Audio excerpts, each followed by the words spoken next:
I am at the McLaughlin residence to do a repair attempt video. Now what I'm gonna do is I'm gonna remove this wind damaged shingle right here, wind damaged shingle, without trying to disturb the shingle above it. I'm gonna start by making sure this shingle isn't adhered to the shingle below it.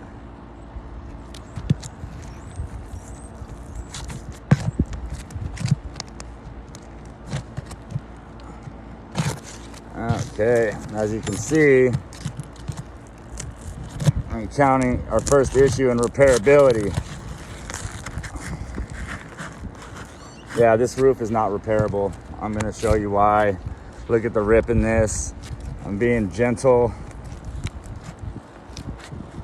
Look at it, it's coming apart here. Luckily, this is the wind damaged shingle, so this is already up for a repair, but this is gonna cause the same type of damage to the shingle above it, which I will be chasing this damage, if that makes sense, all over this roof. These shingles are very laminated. This roof is not repairable.